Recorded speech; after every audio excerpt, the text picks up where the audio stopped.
मैं यहां आया आपसे कुछ बातें कहने के लिए और कुछ गंभीर बातें कहना चाहता हूं। हालांकि इस देश में अब परंपरा टूट गई है गंभीर व्याख्यानों की, गंभीर भाषणों की। आजकल इस देश में जिस तरह के भाषण होते हैं वो भाषण मुझे लगता नहीं कि इस देश को कोई दिशा दे पा रहे।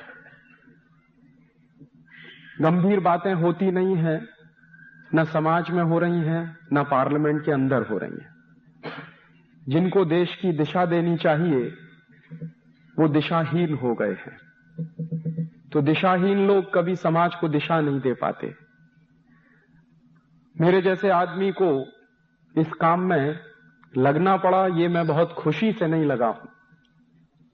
देश की परिस्थितियां, देश के हालात, बढ़ते हुए इस देश के ऊपर अंतर्राष्ट्रीय दबाव, बढ़ती हुई गुलामी, टूटता हुआ समाज, शक्तिहीन होता हुआ समाज, बढ़ती हुई गरीबी, बेरोजगारी, ये तमाम बड़े कारण हैं जिन्होंने मेरे जैसे नौजवान को बहुत अंदर से परेशान किया है। और उस परेशानी में ही मैं इस काम में लगा हूं।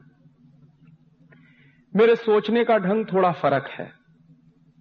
किसी भी समस्या के बारे में मैं जब विचार करता हूं तो थोड़ा गहरे जाता हूं उस समस्या में।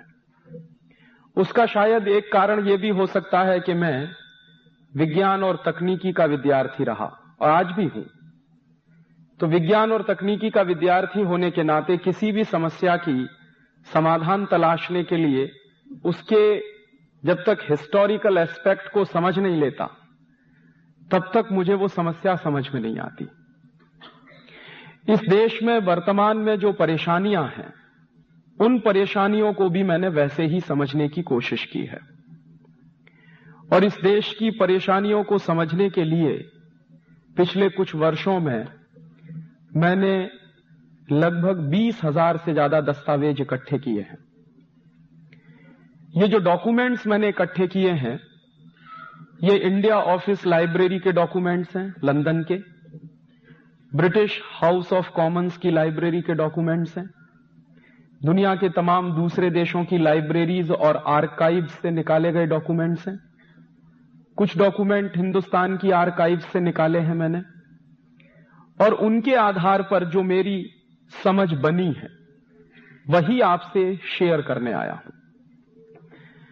वो सही भी हो सकती है, गलत भी हो सकती है, और विनम्रता से यही कह रहा हूं कि अगर आपको कहीं गलत लगे तो आप जरूर मुझे सुधारने की कोशिश करें। ये एक बड़ा अभियान है, देश का काम है जिसमें मैं लगा हुआ हूं, और अगर मुझसे गलती होगी तो सारे देश को उसका नुकसान सहन करना पड़ेगा। तो ये आपकी जिम्मेदारी है कि मेरी गलतियों को सुधारें। देश आजाद हो गया है और आजादी के 50 साल पूरे हो गए। सारे देश में राजनीतिक स्तर पर एक जश्न जैसा माहौल है, हालांकि उसकी आत्मा मरी हुई है। और माहौल इस तरह का है कि हम तो आजाद हो गए हैं, 50 साल पूरे हो गए हैं, ये देश गणतंत्र हो गया है। और हिंदुस्तान की पार्लियामेंट में भी उस दिन 15 अगस्त माने 14 अगस्त की रात 1997 को आपने जो कुछ देखा वो देखा ही होगा। आजादी का एक बड़ा मेला सा मनाया गया। इस देश में आजादी के जश्न मनाने की भी कुछ ऐसी परंपराएं पड़ रही हैं, जैसे उदाहरण के लिए इस देश में आजादी का जश्न मनाने के लिए अमेरिका से एक संगीतज्ञ आ गया था, यानी। तो हिंदुस्तान की आजादी का जश्न मनाने के लिए अमेरिका से संगीतकार बुलाया जाता है, ये मेरे समझ के बाहर की बात है।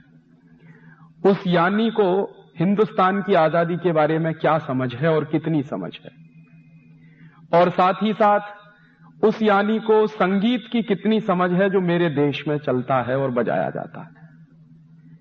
फिर एक दिन मैंने सुना, अखबारों में पढ़ा कि हिंदुस्तान की आजादी का जश्न मनाने के लिए अमेरिका की एक नाटक कंपनी आई, उसका नाम था पॉल टेलर की कंपनी। तो पॉल टेलर की कंपनी हिंदुस्तान के 10-12 शहरों में नाटक करती थी, और पॉल टेलर जो है उस नाटक के माध्यम से दिखाने की कोशिश करते थे, लेकिन उनको मालूम नहीं था कि झांसी की रानी लक्ष्मीबाई कौन थी और उसने क्या क्या किया था। वो कोशिश करते थे हिंदुस्तान की आजादी का इतिहास बताते, लेकिन उसी दृष्टि से कोशिश करते थे जैसे अमेरिका वाले हिंदुस्तान को देखते हैं, भारत को देखते हैं। और दुर्भाग्य ये है कि हिंदुस्तान की आजादी के जश्न के जितने कार्यक्रम हो रहे हैं वो सब विदेशी कंपनियों द्वारा स्पॉन्सर हो रहे हैं। माने जिन विदेशी कंपनियों के कारण इस देश की आजादी चली गई थी, जिस ईस्ट इंडिया कंपनी और अंग्रेजों के कारण इस देश की आजादी चली गई थी, अभी उन्हीं देशों की कंपनियों को हमारे देश की आजादी से इतना प्यार कैसे हो गया। टेलीविजन पे रात दिन विज्ञापन आप देखिए तो जितने विज्ञापन हिंदुस्तान की आजादी के कार्यक्रम के आते हैं वो सब विदेशी कंपनियों द्वारा प्रायोजित किए हुए होते हैं। तो ये कुछ विद्रूपताएं हैं, ये कुछ विडंबनाएं हैं इस देश की। और इसी विडंबना के बीच में मेरी बात आपसे कहने की कोशिश कर रहा हूं कि ये जो आजादी के 50 साल पूरे हुए हैं, हम कहां आ गए हैं और हुआ क्या है पिछले 50 साल में। पिछले 50 साल में जो कुछ इस देश में हुआ है उसको अगर ठीक से समझना हो मेरे जैसे विद्यार्थी के लिए, तो मैं हिंदुस्तान के पिछले 500 साल को भी समझना चाहता हूं कि पिछले 500 साल इस देश में क्या हुआ है। और पिछले 500 साल इस देश में जो कुछ हुआ है अगर वो समझ में आ जाएगा तो अभी जो कुछ चल रहा है वो भी आपके समझ में आ जाएगा। और मैं मेरी बात यहां से शुरू कर रहा हूं कि इस देश में कोई आजादी आई नहीं है और इस पर ताली बजाने की जरूरत नहीं है। यह मेरे दिल का दर्द है। इस देश में कोई आजादी आई नहीं है। यह देश अभी भी उतना ही गुलाम है जितना कि अंग्रेजों के जमाने में था। और कई बार मैं इस बात को एक कदम आगे जाके कहता हूं कि यह देश इस समय अंग्रेजों के जमाने से ज्यादा गुलाम है। देश की व्यवस्थाएं अंग्रेजों के जमाने से ज्यादा गुलाम हैं। तो प्लानिंग के 3 चरण निर्धारित किए गए हैं। पहला चरण यह है, सबसे पहले हिंदुस्तान की अर्थव्यवस्था को खलास किया जाए। और जो बात चल रही है ब्रिटिश हाउस ऑफ कॉमन्स में, वो बात यह चल रही है कि इंडियन इकोनॉमिक सिस्टम को कोलैप्स करा दिया जाए। और इंडियन इकोनॉमिक सिस्टम जब कोलैप्स हो जाएगा तो हिंदुस्तान के व्यापारी, हिंदुस्तान के उद्योगपति, हिंदुस्तान के पूंजीपति सब खलास हो जाएंगे। और ये व्यापारी, पूंजीपति और उद्योगपति अगर खलास हो जाएंगे हिंदुस्तान में तो हमारी ईस्ट इंडिया कंपनी का माल हिंदुस्तान के गांव-गांव में बिकने लगेगा। और इस डिबेट को चलाते हुए विल्बरफोर्स कह क्या रहा है, एक मजेदार बात आज आप देख रहे हैं जो चल रहा है उसका कंपैरिजन मैं कर रहा हूं। विल्बरफोर्स कह रहा है कि हमको हिंदुस्तान में फ्री ट्रेड करना है। तो एक एमपी पूछता है उससे, what do you mean by free trade? तो विल्बरफोर्स कह रहा है कि फ्री ट्रेड का माने ब्रिटिश गुड्स का हिंदुस्तान के गांव-गांव में बिकना, ब्रिटिश गुड्स का, ब्रिटेन के माल का हिंदुस्तान के बाजारों में भर जाना और ब्रिटिश के माल का, ब्रिटेन के माल का हिंदुस्तानी लोगों द्वारा ज्यादा से ज्यादा कंजम्पशन करना, उपभोग करना, यह है फ्री ट्रेड। इसके सेकंड पार्ट में एक बात और कह रहा है विल्बरफोर्स, फ्री ट्रेड की व्याख्या करते हुए। सेकंड पार्ट में यह कह रहा है कि यह जो फ्री ट्रेड चलेगा इसमें एक चीज और होनी चाहिए कि हिंदुस्तान में बहुत अच्छा रॉ मटेरियल है जो इंग्लैंड में नहीं है। जैसे कॉटन का रॉ मटेरियल है, स्टील के ओर्स हैं इस देश में, आयरन ओर बहुत अच्छा है, और भी तमाम तरह के रॉ मटेरियल हैं। तो वो कह रहा है कि कुछ इस तरह का फ्री ट्रेड चलना चाहिए कि जिससे हिंदुस्तान का सारा रॉ मटेरियल ब्रिटेन में आना शुरू हो जाए और उस रॉ मटेरियल के लिए हमको एक नया पैसा खर्च नहीं करना पड़े और उस रॉ मटेरियल से हम फिनिश प्रोडक्ट बनाएं और वापस इंडियन मार्केट में ले जाकर बेचें। तो जब ये डिबेट कंक्लूड हो रही है तो उस डिबेट को इंप्लीमेंट करने के लिए पॉलिसीज बनाई जा रही हैं। और वो पॉलिसीज क्या बन रही हैं? पहली पॉलिसी बनी है और ईस्ट इंडिया कंपनी को एक चार्टर इशू किया गया है। ये ईस्ट इंडिया कंपनी जब आई है तो 20-20 साल के चार्टर उसको दिए जाते हैं। पहला चार्टर 1601 में मिला है, फिर दूसरा चार्टर 1621 में मिलता है, फिर इस तरह से 20-20 साल से चार्टर दिए जाते हैं। चार्टर माने अधिकार पत्र। तो इस तरह से 1813 की ये डिबेट जब कंक्लूड हो गई है तो ईस्ट इंडिया कंपनी को एक स्पेशल चार्टर इशू किया गया है हाउस ऑफ कॉमन्स की तरह से, और उस तरफ से, और चार्टर का नाम है चार्टर फॉर फ्री ट्रेड। और मैं जोर दे रहा हूं इस फ्री ट्रेड शब्द पर कि ये जो फ्री ट्रेड शब्द है ये कोई नया नहीं है, ये 250-300 साल पुराना शब्द है। आज जो कुछ आप अखबारों में पढ़ते हैं, सुनते हैं कि इस देश में लिबरलाइजेशन हो रहा है, ग्लोबलाइजेशन हो रहा है, किस लिए हो रहा है? फ्री ट्रेड के लिए हो रहा है। तो ये फ्री ट्रेड तो इस देश में अंग्रेजों ने भी चलाया है। और अंग्रेज इस देश में फ्री ट्रेड क्यों चला रहे हैं? इंडियन इकोनॉमिक सिस्टम को बर्बाद करना है और ब्रिटिश इकोनॉमिक सिस्टम को इस देश में स्थापित करना है, इसके लिए वो फ्री ट्रेड चला रहे हैं। तो उस फ्री ट्रेड में पॉलिसीज क्या बन रही हैं? जो सबसे पहली पॉलिसी बनी है कंपनी सरकार की, 1813 में इस देश में कंपनी की सरकार है, ब्रिटेन की सरकार नहीं। ब्रिटेन की सरकार आई है 1858 के बाद, रानी की सरकार सीधे 1858 के बाद आई है। उसके पहले कंपनी की सरकार है, माने ईस्ट इंडिया कंपनी की सरकार है। तो ईस्ट इंडिया कंपनी की सरकार जो है वो पॉलिसी क्या बना रही है? फ्री ट्रेड का चार्टर आ गया है और उसके आधार पर जो सबसे पहली पॉलिसी बनाई जा रही है वो पॉलिसी क्या है? ब्रिटिश माल पर हिंदुस्तान में कोई टैक्स नहीं लगेगा और उसके बदले में जो हिंदुस्तानी माल होगा उस पर ज्यादा से ज्यादा टैक्स लगाया जाए। नतीजा क्या निकलेगा? अगर ब्रिटिश माल इस देश में टैक्स फ्री हो जाएगा तो गांव गांव में ब्रिटिश माल सस्ता हो जाएगा और हिंदुस्तानी माल पर लगातार टैक्स बढ़ा दिया जाएगा तो हिंदुस्तानी माल महंगा हो जाएगा। तो स्वदेशी माल महंगा हो जाएगा और विदेशी माल सस्ता हो जाएगा। इसके लिए पॉलिसी बनाई है कंपनी सरकार ने जिसको कहा गया है चार्टर फॉर फ्री ट्रेड, और उसके तहत इस देश में अंग्रेज कुछ कानून बना रहे हैं। कानून क्या बना रहे हैं? ब्रिटेन के माल पर तो टैक्स हटा दिया पूरी तरह से और कोई इंपोर्ट ड्यूटी नहीं लगेगी ब्रिटेन के माल पर, और हिंदुस्तानी माल बनाने वाले लोगों पर सबसे पहला टैक्स लगाया गया central excise and salt tax. और ये अंग्रेजों ने क्यों लगाया है सेंट्रल एक्साइज टैक्स?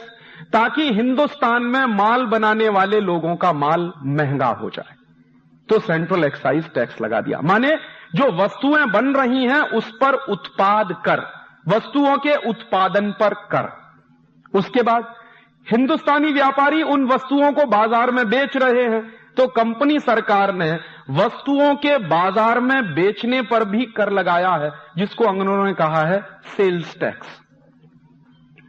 फिर तीसरा कर कि वस्तुओं के उत्पादन पर कर, वस्तुओं के बाजार में बिकने पर कर, और उन वस्तुओं के बिकने से जो आमदनी आ रही है उस पर भी टैक्स, और उसका नाम अंग्रेजों ने रखा है इनकम टैक्स। तो उत्पादन पे सेंट्रल एक्साइज, बिक्री पर सेल्स टैक्स, बिक्री से होने वाली आमदनी पर इनकम टैक्स। उसके बाद वस्तुओं का आवागमन जो है, ट्रांसपोर्टेशन जो है, उस पर अंग्रेजों ने एक टैक्स लगाया है जिसका नाम है ऑक्ट्रॉय टैक्स, चुंगी नाका। और उसके बाद एक आखिरी टैक्स और लगाया अंग्रेजों ने।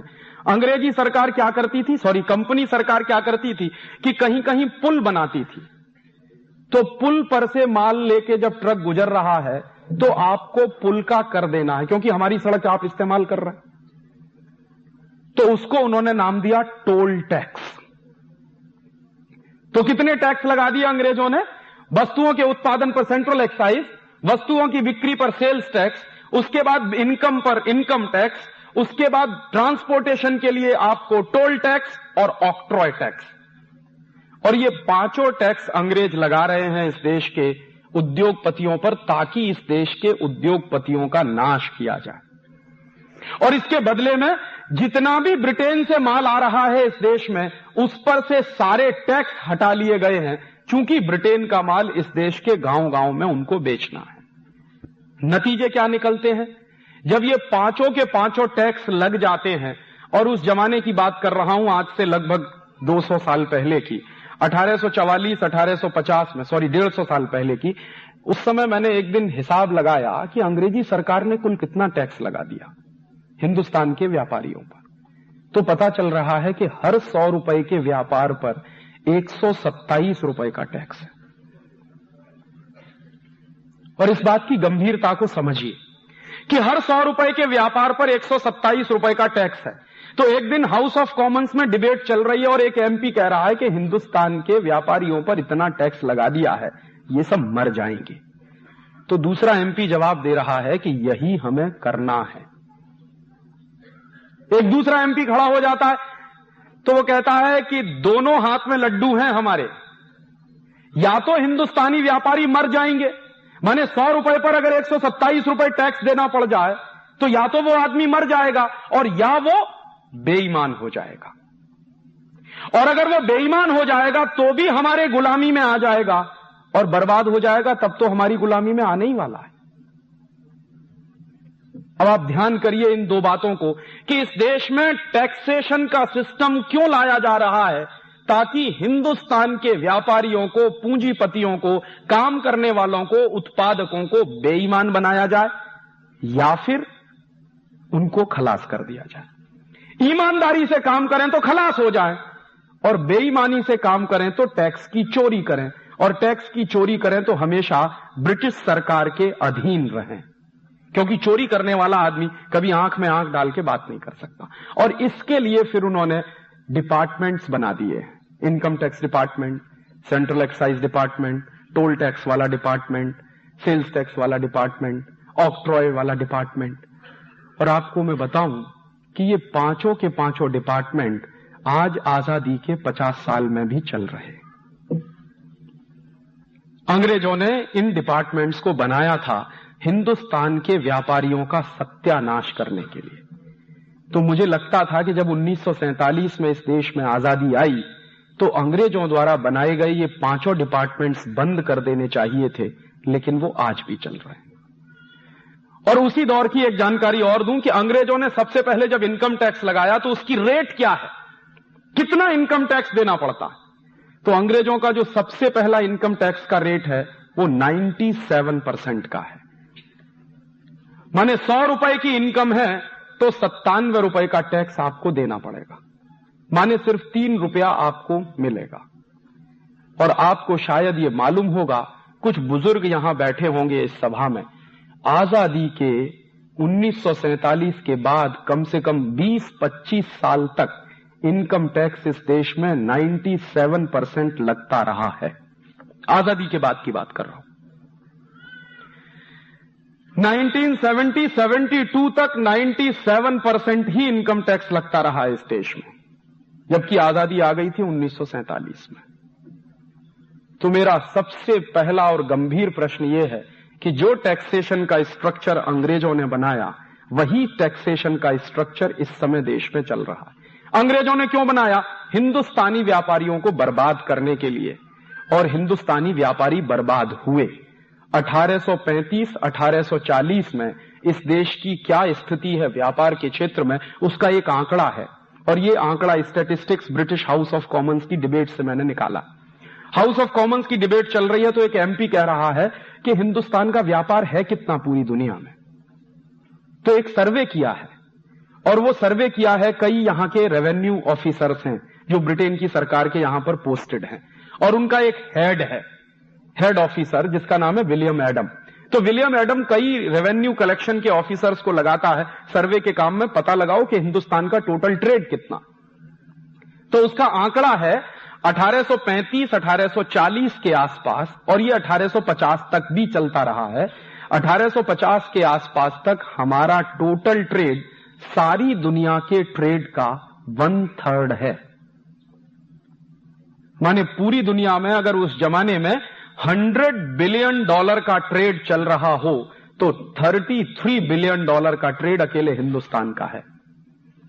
इसको एक दूसरे तरीके से भी कह सकते हैं कि आज से 150 साल पहले इस देश का कुल व्यापार सारी दुनिया के व्यापार का 33% है, और इस बात को एक तीसरे तरीके से ऐसे भी कहा जा सकता है कि 1850 के आसपास तक दुनिया में जो टोटल एक्सपोर्ट हो रहा है, उस एक्सपोर्ट में हिंदुस्तान का प्रतिशत 33% है। और आज आजादी के 50 साल के बाद हिंदुस्तान का हिस्सा टोटल वर्ल्ड मार्केट में कितना है जानते? रिजर्व बैंक ऑफ इंडिया के फिगर्स हैं, ये मेरे नहीं। Last year reserve bank of India की रिपोर्ट ये बता रही है कि टोटल वर्ल्ड ट्रेड में हिंदुस्तान का कंट्रीब्यूशन क्या है? 0.01%। हम जब गुलाम हैं अंग्रेजों के, और अंग्रेज इस देश का सत्यानाश करने पर तुले हुए हैं, और 150 साल पहले की ये बातें हैं, तब इस देश में कोई हाईटेक नहीं है, तथाकथित हाईटेक नहीं। हाईटेक तो है, लेकिन ये जो सो कॉल्ड हाईटेक है वो नहीं है। इंडस्ट्रीज का स्ट्रक्चर भी मेगा स्ट्रक्चर नहीं है, माने मेगा प्रोजेक्ट्स इस देश में नहीं है। तब हमारा टोटल वर्ल्ड मार्केट में कंट्रीब्यूशन 33% है। और आज इस देश में लाखों लाख करोड़ रुपए के इन्वेस्टमेंट के बाद, 244 नेशनल पब्लिक सेक्टर के होने के बाद, इतनी विदेशी कंपनियों को बुलाने के बाद, हिंदुस्तान में इतने बड़े बड़े घराने होने के बाद, इतनी हाईटेक लेने के बाद, टोटल वॉल्यूम ऑफ ट्रेड कितना है? 0.01%। तो हम तरक्की की तरफ बढ़ रहे हैं या विनाश की तरफ बढ़ रहे हैं? कहा यह जा रहा है कि आप बहुत तरक्की कर रहे हैं।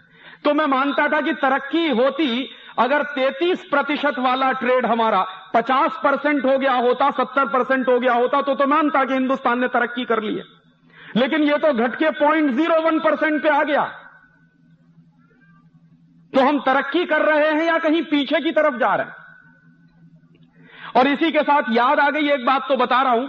विलियम एडम ने जो सर्वे कराया है, उस सर्वे में कुछ ऐसे आश्चर्यजनक तथ्य हैं जो आप सुनेंगे तो चकरा जाएंगे। विलियम एडम अपनी रिपोर्ट में लिख रहा है कि 1835-1840 के आसपास हिंदुस्तान में स्टील बनाने वाली 10,000 फैक्ट्रियां हैं, आज से 150 साल पहले। और वो जो 10,000 स्टील बनाने वाली फैक्ट्रियां हैं, उनमें जो स्टील बनता है 1850 के आसपास, वो स्टील इस क्वालिटी का है कि आप उसको वर्षों वर्षों तक पानी में पड़ा रहने दीजिए, उस पर जंग नहीं लग सकता। वो मेहरौली का खंभा सैकड़ों साल से खड़ा हुआ है, उस पर 1% भी कहीं जंग नहीं है।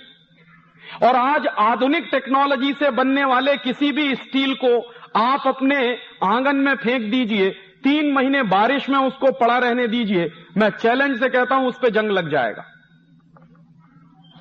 150 साल पहले स्टील बन रहा है इस देश में, तो उस पर 1% का जंग नहीं लगता, वर्षों वर्षों तक ऐसे ही है। और 10,000 फैक्ट्रियां स्टील बना रही हैं। और टोटल प्रोडक्शन ऑफ स्टील कितना है उस जमाने में, यह सुनेंगे तो और आश्चर्य करेंगे।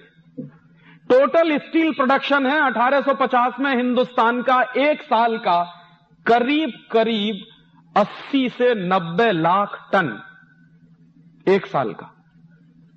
और आज जानते हैं कितना स्टील प्रोडक्शन है इस समय देश में? मुश्किल से 72 से 75 लाख टन।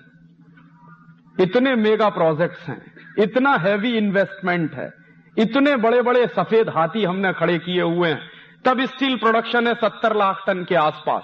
और उस जमाने में 10,000 स्टील बनाने की फैक्ट्रियां हैं, तो उनका स्टील प्रोडक्शन है करीब 80 से 90 लाख टन।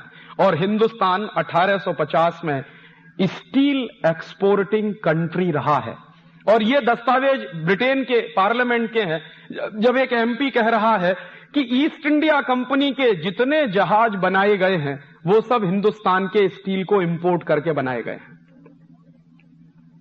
और उस जमाने में 1850 के आसपास सबसे बढ़िया जो स्टील बनता है वो हिंदुस्तान में बनता है, या फिर एक दूसरा देश है डेनमार्क में बनता है। तो डेनिश स्टील जो माना जाता है वो इंडियन स्टील से उस जमाने में 19 है, और इंडियन स्टील डेनिश स्टील से 21 है। और अगर 10,000 स्टील बनाने के कारखाने हैं और इतना बड़ा स्टील के उत्पादन का तंत्र है, तो जरूर कोई ना कोई जबरदस्त हाईटेक रहा होगा इस देश में। ये एक अलग बात है कि हम उसको जानते नहीं, क्योंकि अंग्रेजों ने वो दस्तावेज नष्ट कर दिए। और उन्हीं अंग्रेजों के दस्तावेजों के कुछ दूसरे हिस्से हैं जिनके आधार पर पता चला है कि हिंदुस्तान में सबसे ज्यादा स्टील प्रोडक्शन होता था 1850 के आसपास सरगुजा में। सरगुजा मध्य प्रदेश का एक इलाका है। इस पूरे सरगुजा में स्टील बनाने के सबसे ज्यादा कारखाने रहे। और सरगुजा में स्टील बनाने के कारखाने क्यों रहे? तो ये बात सब जानते हैं कि सरगुजा में आयरन ओर सबसे ज्यादा है। मध्य प्रदेश का जो इलाका है सरगुजा, उसमें आयरन ओर सबसे ज्यादा है, इसलिए उस जमाने में सबसे ज्यादा स्टील बनाने के कारखाने हैं। और स्टील बनाने का काम कौन करते हैं वहां? तो जिनको आप ट्राइबल्स पीपुल कहते हैं, वो उस जमाने के सबसे बड़े स्टील प्रोड्यूसर लोग हैं, जिनको हम मानते हैं कि ये तो पढ़े लिखे नहीं है, क्योंकि इनके पास डिग्री नहीं है, क्योंकि इन्होंने बीटेक नहीं किया, क्योंकि इन्होंने एमटेक नहीं किया, क्योंकि इन्होंने पीएचडी नहीं किया। लेकिन सच्चाई यह है कि हिंदुस्तान के सबसे बड़े स्टील प्रोड्यूसर हैं वो। और अभी भी सरगुजा के इलाके में मैंने तो मेरी आंखों से देखा है, आज भी आजादी के 50 साल बाद भी कुछ लोग बचे हैं जो स्टील बनाने की टेक्नोलॉजी जानते हैं। लेकिन दुर्भाग्य यह है कि वो टेक्नोलॉजी आगे तक पहुंच नहीं रही है। वो टेक्नोलॉजी खत्म कैसे हुई? अंग्रेजों ने ये हिंदुस्तान के स्टील बनाने वाले कारखाने बंद कराए। कैसे बंद हुए? अंग्रेजों ने एक कानून बना दिया। कानून क्या था कि पहले जो स्टील बनाने वाले ट्राइबल्स होते थे, वो जंगलों में से जो खानें होती थी, खदानें होती थी, उनमें से स्टील का रॉ मटेरियल ले आते थे और स्टील बनाते थे उससे। अंग्रेजों ने क्या किया कि एक कानून बना दिया कि कोई भी ट्राइबल खदानों में से ओर नहीं निकाल सकता, और बाकायदा इसको सख्ती से लागू करा दिया। और फिर उन्होंने ये घोषणा कर दी कि खदानों में से अगर और कोई निकालेगा ट्राइबल, तो उसको 40 कोड़े मारने की सजा, और उससे पर भी वो ना मरे तो उसको गोली मार दी जाए। इतना सख्ती से वो कानून इस देश में लागू हो गया। तो धीरे धीरे आदिवासियों के स्टील के ओर लेने पर पाबंदी लगा दी गई और धीरे धीरे वो खत्म होते चले गए, और क्रम के काल में वो करीब करीब समाप्त हो गए हैं। और आपको जानकर ये आश्चर्य होगा कि ये कानून जो अंग्रेजों ने चलाया कि आदिवासी आयरन ओर नहीं ले सकते, वही कानून हिंदुस्तान में आज भी चल रहा है। और आज भी इस देश में जो टेक्नोलॉजी जानते हैं वो लोग आयरन ओर नहीं ले पाते। और उसके दूसरी तरफ क्या चल रहा है कि बड़ी बड़ी विदेशी कंपनियां उन आयरन ओर्स को खोद खोद कर ले जा रही हैं। जापान की एक कंपनी है, उसका नाम है निप्पन डेर्नो, वो इसी धंधे में लगी हुई है। तो जापान की कंपनी को तो हिंदुस्तान की खदानें खोद कर ले जाने की खुली छूट है, लेकिन हिंदुस्तान का कोई आदिवासी उस खदान में से रॉ मटेरियल लाकर स्टील बनाए तो उस पर पाबंदी लगी हुई है, वो रॉ मटेरियल नहीं ले सकता। और मैं मान सकता हूं कि यह कानून अंग्रेजों ने बनाया, अंग्रेजों की सरकार थी, उनके अपने स्वार्थ थे, उनको यह देश बर्बाद करना था। मैं ये कैसे मान लूं कि आजादी के 50 साल के बाद भी वही कानून चल रहा? आज तो हमारी सरकार है, आज तो हमारे लोग हैं जो पार्लियामेंट में बैठे हैं। अब तो हम मानते हैं कि यह देश अंग्रेजों की गुलामी से आजाद हो गया है। तो फिर वही कानून जो अंग्रेजों ने चलाया इस देश को बर्बाद करने के लिए, वो क्यों चल रहा है? और क्यों नहीं कोई राजनीतिक पार्टी इस सवाल पर सोचती कि विदेशी कंपनियां तो रॉ मटेरियल खोद खोद कर ले जा रही हैं। जापान की कंपनी निप्पन डेर्नो जो रॉ मटेरियल ले जाती है वो कौड़ी के दाम में जाता है और उससे स्टील बनाकर वापस इसी देश में लाकर बेचती है और फिर दूसरी बार भी मुनाफा लेकर जाती है। यह धंधा तो अंग्रेजों के जमाने में चलता था, वो तो आज भी चल रहा है। कैसे मैं मानूं कि यह देश आजाद हो गया? और इस तरह से अंग्रेजों ने क्या किया है कि इस देश के तमाम हुनरमंद लोगों को बर्बाद। और आपने एक किस्सा और भी सुना होगा कि ये स्टील बनाने वाले लोगों को ऐसे बर्बाद किया अंग्रेजों ने। एक दूसरा किस्सा सुनाऊं। हिंदुस्तान में बहुत बेशकीमती और बेहतरीन कपड़ा बनाने वाले कारीगर होते थे और उन कारीगरों के हाथ का बनाया हुआ कपड़ा सारा देश जानता है कि एक छोटे से रिंग में से पूरा थान पार निकलता था। ढाका की मलमल इस देश में बनती थी। ढाका उस जमाने में इसी देश का हिस्सा था। बांग्लादेश तो 72 में बना है, उसके पहले वो थोड़ा पाकिस्तान का हिस्सा था और 47 के पहले हमारे देश का हिस्सा था। और ये किस्सा मैं आपसे कह रहा हूं 1750 से 1850 के बीच का। इतना बेहतरीन कपड़ा बनाने वाले जो कारीगर होते थे, उनके हाथ का बुना हुआ कपड़ा कोई कल्पना नहीं कर सकता कि मशीन इतना महीन कपड़ा बुन सकती है क्या।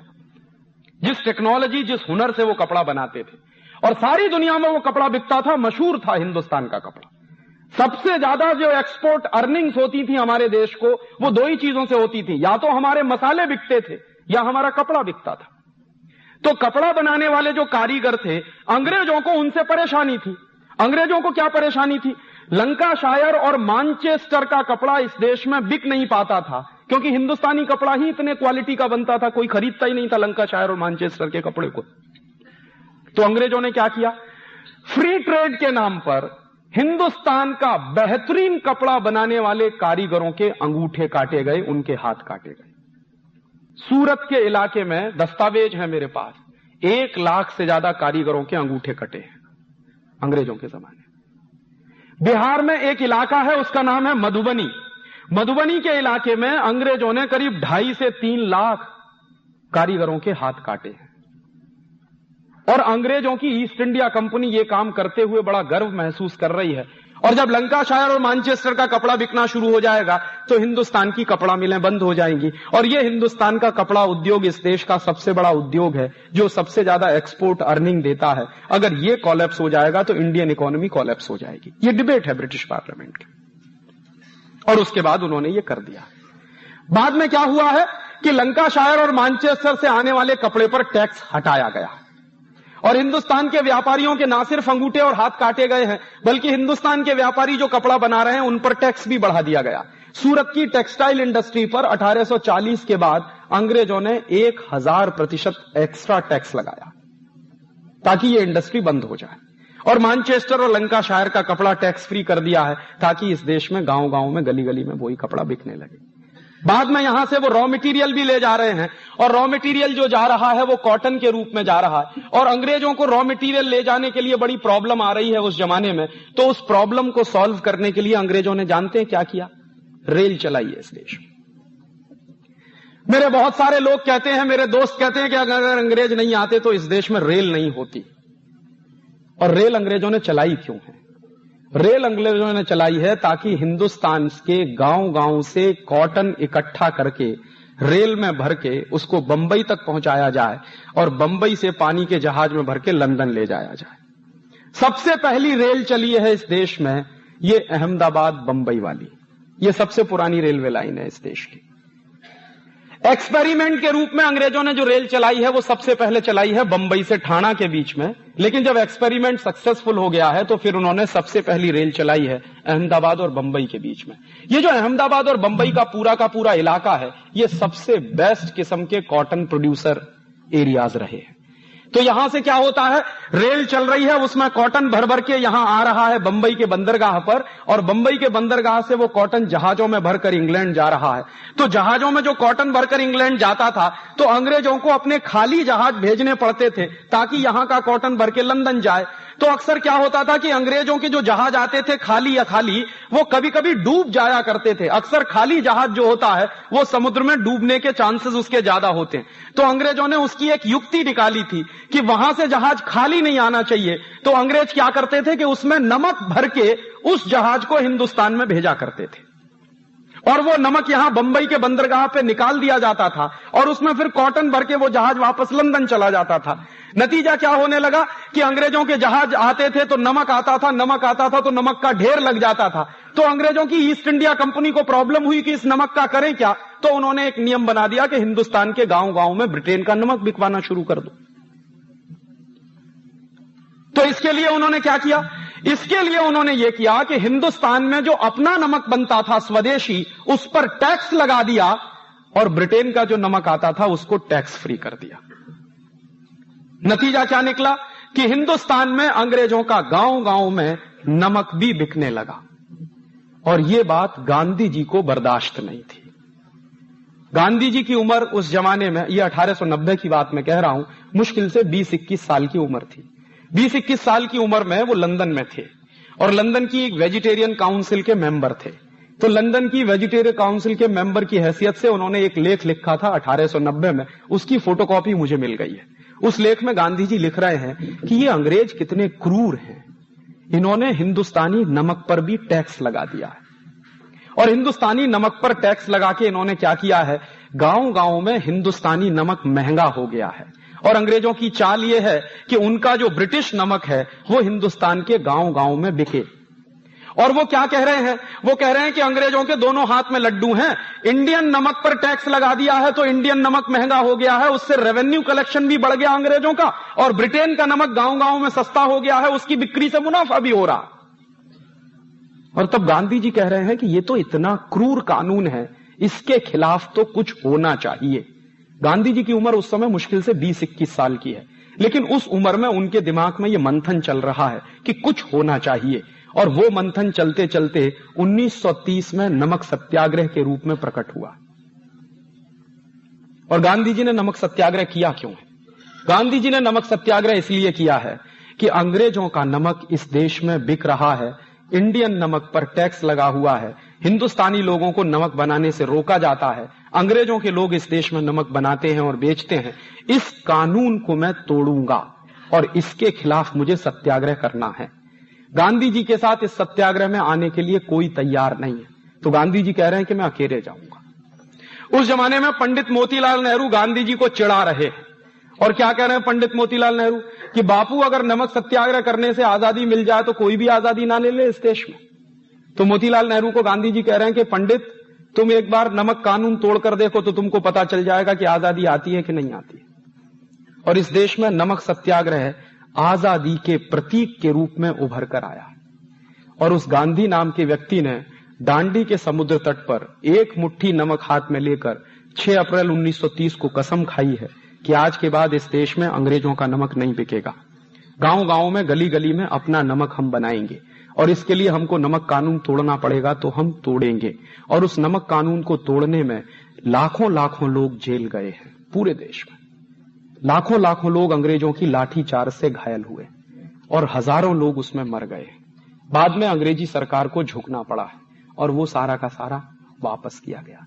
लेकिन आज मैं आपको दुर्भाग्य से कहूं कि जिस गांधी ने सन 1930 में 6 अप्रैल को एक मुट्ठी नमक हाथ में लेके कसम खाई थी कि इस देश में आज के बाद विदेशी नमक नहीं बिकेगा, उस देश में आजादी के 50 साल के बाद और अन्नपूर्णा,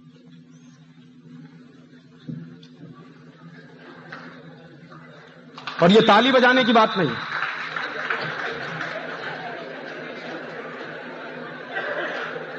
अगर आजादी के पहले अंग्रेजों की सरकार के जमाने में इस देश में अंग्रेजों का नमक बिकता था और उस पर टैक्स लगा के उसको महंगा कर दिया गया था, तो आज आजादी के 50 साल के बाद भी वही दृश्य इस देश में हम देख रहे हैं। और क्या दृश्य देख रहे हैं कि हिंदुस्तान की सरकारों ने विदेशी कंपनियों को नमक बनाने के लिए खुली छूट दे दी है।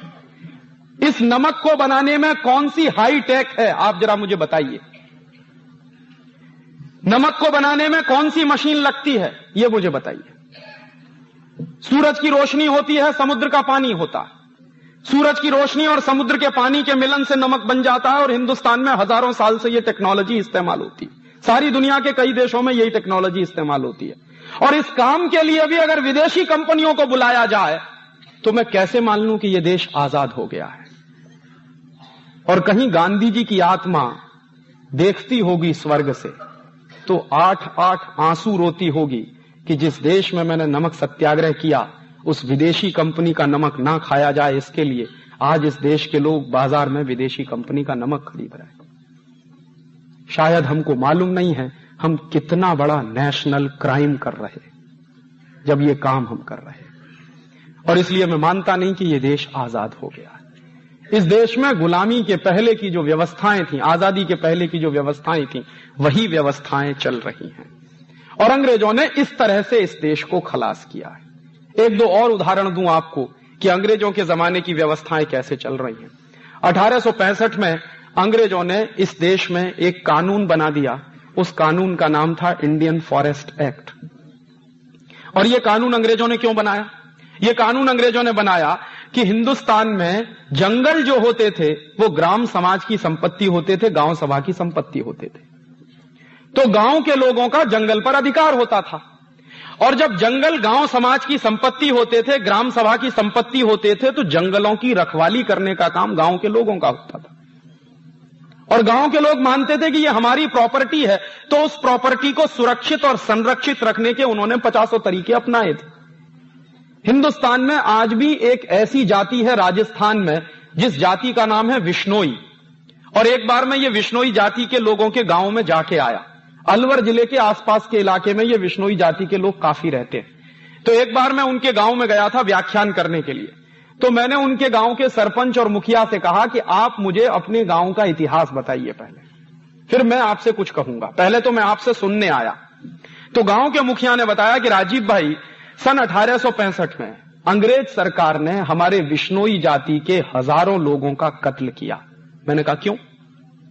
तो उन्होंने बताया कि उसका मतलब यह था कि अंग्रेजों ने एक कानून बनाया था। उस कानून का नाम था फॉरेस्ट एक्ट। तो मेरे समझ में आ गया कि अच्छा, इंडियन फॉरेस्ट एक्ट, हाँ वही कानून। तो मैंने कहा उसमें तो यह कर दिया था अंग्रेजों ने कि जो जंगल गांव समाज की संपत्ति होते थे उन जंगलों को सरकार की संपत्ति घोषित कर दिया था, एक ही कानून से, एक ही झटके में। तो होता क्या था कि सरकार की संपत्ति घोषित होने से पहले अंग्रेज जब जंगलों को काटा करते थे तो अक्सर आदिवासियों के साथ उनके झगड़े होते थे। आदिवासी पेड़ कटने नहीं देते थे, अंग्रेज पेड़ काटते थे। और उस विश्नोई गांव के लोगों ने मुझे बताया कि जब अंग्रेज लोग हमारे यहां पेड़ काटने के लिए आते थे तो हमारी महिलाएं पेड़ पकड़ के खड़ी हो जाती थी। पहले महिला का गर्दन कटती थी, उसके बाद पेड़ कटता था। हमारे नौजवान पेड़ पकड़ के खड़े हो जाते थे, पहले नौजवानों का शरीर कटता था, उसके बाद पेड़ कटता था। और हजारों हजारों पेड़ को बचाने के लिए इस तरह से हमारे जाति के लोगों ने कुर्बानियां दी हैं। और ये सब कुछ अंग्रेजों ने किया था 1865 के इंडियन फॉरेस्ट एक्ट के कानून के आधार पर। और 1865 में जैसे ही वो कानून पारित हो गया तो वैसे ही अंग्रेजों ने क्या घोषित कर दिया कि अब पूरे हिंदुस्तान के जो जंगल हैं वो अंग्रेजी सरकार की संपत्ति है। और जब वो सरकार की संपत्ति घोषित हो गए तो सरकार जैसे चाहे उनका इस्तेमाल करे। गांव समाज के लोगों को कोई हक ही नहीं है। उन्होंने हजारों हजारों साल से जंगलों को लगाया है, उन्हीं लोगों का जंगलों पर कोई हक नहीं है जिन्होंने जंगल लगाए हैं, जिन्होंने जंगल खड़े किए हैं। और जिनको जंगलों से कुछ लेना देना नहीं और जो जानते नहीं कि जंगल कैसे लगाए जाते हैं, उनको पेड़ काटने का अधिकार मिल गया क्योंकि एक्ट बना दिया अंग्रेजों ने। और अंग्रेजों के काम करने का तरीका क्या था कि जब किसी को मारना हो, खलास करना हो, बर्बाद करना हो तो उसके लिए कानून बना दो। तो वो क्या कहते थे, हम तो कानून का पालन कर रहे हैं, माने आपकी जेब कट रही है, आपकी बर्बादी हो रही है और अंग्रेजों के लिए वो कानून का पालन हो रहा है। तो 1865 में उन्होंने कानून बना दिया। अब उस कानून के पालन करने के लिए उन्होंने हिंदुस्तान के हजारों हजारों आदिवासियों को मार दिया क्योंकि वो जंगल बचाने की लड़ाई लड़ते थे। उस कानून में एक प्रोविजन है। प्रोविजन क्या है? 1865 का जो इंडियन फॉरेस्ट एक्ट है वो ये कहता है कि कोई भी आदिवासी या कोई भी हिंदुस्तानी व्यक्ति जंगल के पेड़ नहीं काट सकता और जंगल से लकड़ी भी नहीं ला सकता, भले ही अपने निजी इस्तेमाल के लिए क्यों ना हो। उसके उल्टे तरफ अगर अंग्रेजी सरकार चाहे और अंग्रेजों के ठेकेदार चाहें तो करोड़ों पेड़ कट सकते हैं। तो अंग्रेजी सरकार को और अंग्रेजी ठेकेदारों को तो लाइसेंस मिल गया पेड़ काटने का, लेकिन हिंदुस्तान के लोग जो जंगलों में रहते थे अगर वो पेड़ काटकर लकड़ी ले आए अपना खाना बनाने के लिए तो उन पर पाबंदी लगा दी उन्होंने कानून से। और अगर कोई भी व्यक्ति जंगल से लकड़ी लाया है खाना बनाने के लिए तो उसको जेल हो जाएगी। और अंग्रेजों ने इसी काम के लिए एक पोस्ट बनाई जिसका नाम था डिस्ट्रिक्ट फॉरेस्ट ऑफिसर, DFO। और यह पोस्ट बनी 1865 में। और इस पोस्ट के आदमी का काम क्या था? यही कि कोई भी हिंदुस्तानी अगर जंगल से लकड़ी काट लाए तो उसको सजा दिलवाना, उसके ऊपर केस बनाना, उसको मारना, उसको पीटना। और दूसरी तरफ अंग्रेजों के ठेकेदार और उनकी कंपनियां पेड़ काटें तो उनको लाइसेंस जारी करना। तो 1865 में यह कानून अंग्रेजों ने बनाया। ठीक है, 1947 में अंग्रेज चले गए, लेकिन कानून अभी भी वही है। और आज भी इस देश में 1865 का वही इंडियन फॉरेस्ट एक्ट चल रहा है जो अंग्रेज बनाकर गए थे। और उसके प्रोविजन क्या है? उसका वो प्रोविजन जिसमें आप पेड़ नहीं काट सकते लेकिन अंग्रेजी सरकार और अंग्रेजों की कंपनियां पेड़ काट सकती हैं, वो प्रोविजन आज भी वैसे का वैसा ही है। अगर आपकी सोसाइटी में कोई पेड़ लगा हो और वो पेड़ आपकी सोसाइटी की दीवार गिराने वाला हो, आप उस पेड़ को काट नहीं सकते। और अगर आपने वो पेड़ काट दिया तो आपकी शिकायत कर दे कोई आदमी डीएफओ से, तो आपके ऊपर केस चलेगा। ये कानून आज भी है। और दूसरी तरफ कुछ विदेशी कंपनियां हैं इस देश में जो हर साल करोड़ों करोड़ों पेड़ काटती हैं और इस देश का सत्यानाश कर रही हैं, उनको लाइसेंस मिला हुआ है। जैसे एक कंपनी है, उसका नाम है आईटीसी, इंडियन टोबैको कंपनी। नाम से ऐसा लगता है जैसे ये हिंदुस्तानी है, लेकिन मूलतः ये अमेरिका और ब्रिटेन के पैसे से चलने वाली कंपनी। ये कंपनी क्या करती है? सिगरेट बनाती है, और एक साल में इस कंपनी के हिंदुस्तान में 90 अरब सिगरेट बनते हैं।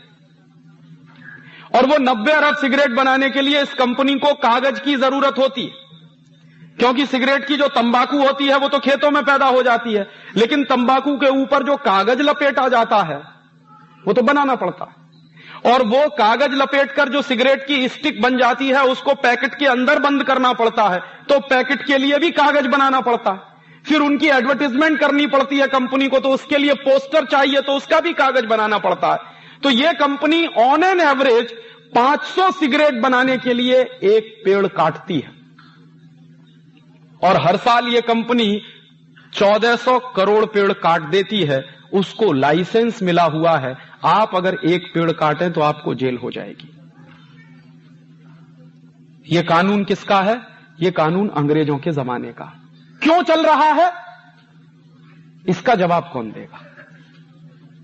1947 में हम आजाद हो गए थे, ये कानून खत्म हो जाना चाहिए था, लेकिन क्यों चल रहा है अभी भी ये कानून, आजादी के 50 साल बाद तक? और अंग्रेजों ने जो जंगल गांव समाज की संपत्ति थे वो छीनकर सरकार की संपत्ति घोषित कर दिए। 1947 में जो सरकार आई थी उसको सबसे पहला काम यह करना चाहिए था कि जंगलों को वापस गांव समाज की संपत्ति घोषित करना चाहिए था, लेकिन वो तो नहीं हुआ आज तक। तो कैसे मैं मानूं कि यह देश आजाद हो गया? 1894 में अंग्रेजों ने एक कानून बनाया, उसका नाम था लैंड एक्विजिशन एक्ट। और यह लैंड एक्विजिशन एक्ट क्या था?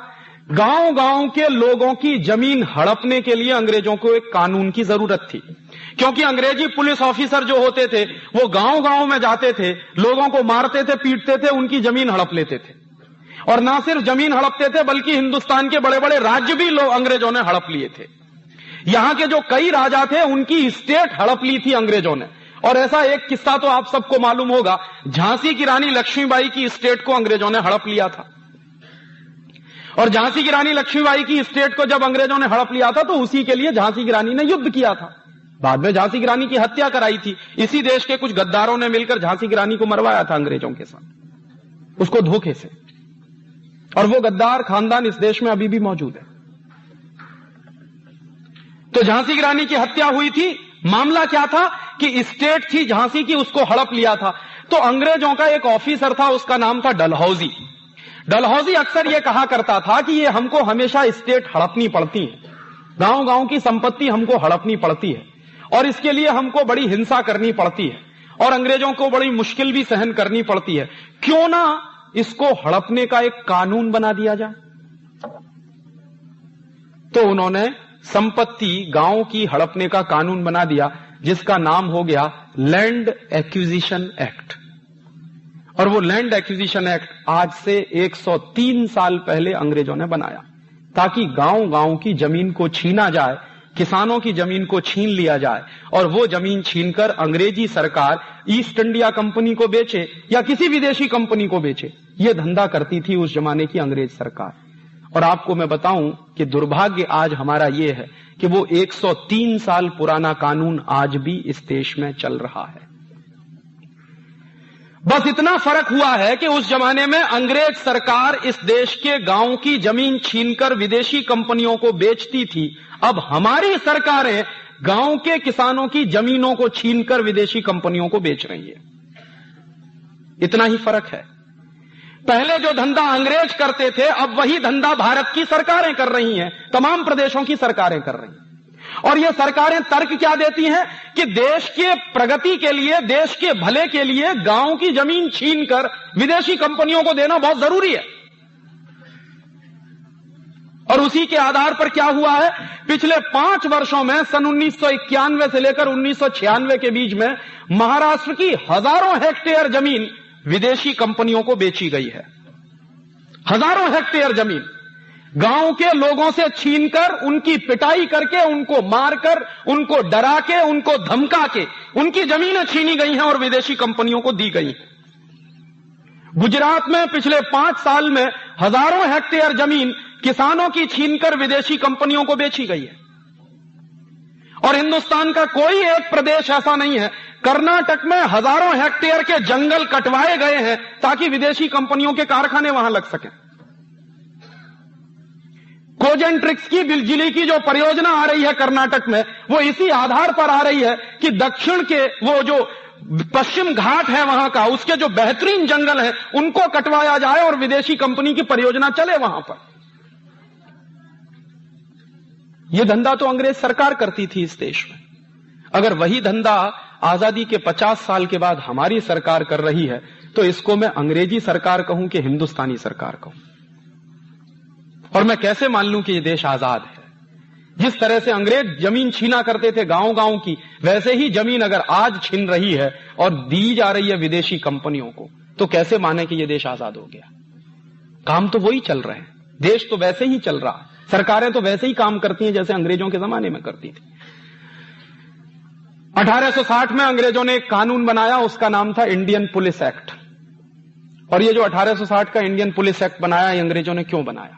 इसलिए बनाया कि 1857 में इस देश में क्रांति हो गई थी, विद्रोह हो गया था, बगावत हो गई थी सारे देश में। मंगल पांडे को फांसी की सजा हुई थी बैरकपुर की छावनी में और सारे देश में आग लग गई थी। गांव गांव में नौजवान खड़े होने लगे थे, युवकों के मंडल आ गए थे और वो युवकों के मंडल फिर अंग्रेजी सरकार के लिए खतरा पैदा करते थे। तो अंग्रेजी सरकार ने हिंदुस्तान के क्रांतिकारियों को पीटने के लिए, मारने के लिए, उन पर गोली चलाने के लिए एक स्पेशल कानून बनाया जिसका नाम था इंडियन पुलिस एक्ट। और उस पुलिस एक्ट में उन्होंने क्या किया कि हर अंग्रेजी सिपाही के हाथ में एक डंडा पकड़ा दिया कि तुम हिंदुस्तानी क्रांतिकारियों पर लाठी चार्ज कर सकते हो। और कानून कैसे बनाया? कानून ऐसे बनाया कि हर अंग्रेजी पुलिस ऑफिसर को, हर अंग्रेजी सिपाही को हिंदुस्तान के क्रांतिकारियों पर लाठी चार्ज करने का अधिकार होता था, जिसको तकनीकी भाषा में मैं कहता हूं कि हर अंग्रेज ऑफिसर को राइट टू ऑफेंस था, लेकिन पिटने वाले को राइट टू डिफेंस नहीं था। और जैसे अंग्रेज सिपाही किसी को पीट रहा है, बदले में अगर वो व्यक्ति जो पिट रहा है वो अंग्रेजी सिपाही को पीट दे, तो केस उस व्यक्ति के ऊपर चलता था जिसने अंग्रेज सिपाही को पीटा, ना कि अंग्रेज सिपाही के ऊपर जो पीट रहा है। इसी को तकनीकी भाषा में कहते हैं कि हर अंग्रेज को राइट टू ऑफेंस था, लेकिन पिटने वाले को राइट टू डिफेंस नहीं था। और इस काम के लिए अंग्रेजों ने हर सिपाही के हाथ में डंडा पकड़ा दिया और उस डंडे के बाद इस देश में दनादन लाठी चार्ज होना शुरू हो गया। और जो कानून अंग्रेजों ने बनाया था 1860 में, वही कानून आज भी चल रहा है इस देश में। और आपको शायद मालूम नहीं होगा कि हिंदुस्तान का हर कांस्टेबल हाथ में डंडा लिए क्यों घूमता है।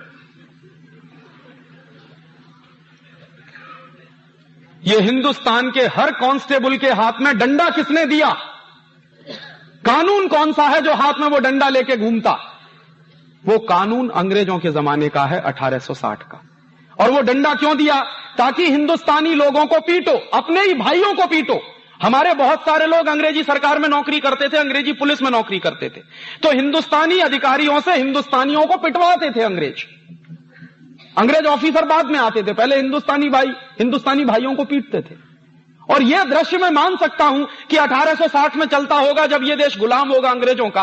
आज आजादी के 50 साल के बाद भी अगर वही दृश्य हमको देखने को मिले तो कैसे मैं मानूं कि यह देश आजाद हो गया। और इसी 1860 के इंडियन पुलिस एक्ट के आधार पर, क्योंकि हर अंग्रेजी पुलिस ऑफिसर को राइट टू ऑफेंस होता था और मरने वाले को राइट टू डिफेंस नहीं होता था, इसी आधार पर गोली कांड हुआ था 13 अप्रैल 1919 को जलियांवाला बाग में। और जलियांवाला बाग में जो गोली कांड हुआ था 13 अप्रैल सन 1919 को, उसमें हुआ क्या था? 20,000 क्रांतिकारियों की एक मीटिंग चल रही थी शांतिपूर्वक, जिसमें कहीं कोई उत्तेजना नहीं थी। और एक भी क्रांतिकारी के हाथ में ना लाठी थी, ना डंडा था, ना बंदूक थी, ना पिस्तौल थी, कुछ भी नहीं था। और उन क्रांतिकारियों के ऊपर गोली चलाने का आदेश दिया डायर ने। और डायर ने जिस तरह से गोली चलाई, वो जलियांवाला बाग जिसने देखा हो, मैं तो वहां 3 बार गया हूं। उसमें घुसने के लिए बहुत छोटा सा रास्ता है, मुश्किल से 3.5 फीट का रास्ता है, बहुत छोटा। उस रास्ते पर डायर ने तोप ले जाके लगा दी कि कोई भाग ना सके, और चारों तरफ से वो घिरा हुआ है, बड़ी बाउंड्री है उसकी। तो 20,000 लोगों की मीटिंग चल रही थी, डायर अंदर घुसा, फौज उसकी बिखर गई और बिना चेतावनी दिए गोली चला दी। 18 मिनट तक बराबर फायरिंग होती रही और 18 मिनट की फायरिंग में 2,000 लोग मर गए वहीं पर, और 2,000 लोग मर गए। बाद में डायर के ऊपर जब केस चला था तो उसने बयान दिया था कि मेरे पास गोलियां खत्म हो गई थी, अगर होती तो और आधा घंटे चला था। तो जब वो गोलियां चली 2,000 लोग मर गए और बाकी लोग जो मरे वो भगदड़ से मरे, जो बच गए वो कुएं में कूदे जान बचाने के लिए, और कुएं में कूदे तो वहां मरे। और उन गोलियों से मरने वाले लोगों के जो दृश्य होते थे, इतने भीवत्स तरह से लोगों को मारा है उन्होंने, इतनी नृशंसता से, इतने क्रूर कृत्यों से उन्होंने मारा लोगों को। बाद में डायर के ऊपर जब केस चला तो डायर बाइज्जत बरी हो गया, उसको फांसी की सजा नहीं हुई। क्यों नहीं हुई? क्योंकि जज ने कहा कि 1860 का जो पुलिस एक्ट है वो डायर को गोली चलाने का अधिकार देता है, मरने वाले को राइट टू डिफेंस नहीं देता, इसलिए डायर का कोई कसूर नहीं है। और डायर को ना सिर्फ छोड़ दिया गया बल्कि उसको लंदन में बड़े भारी सम्मान के साथ एक उपाधि दी गई थी।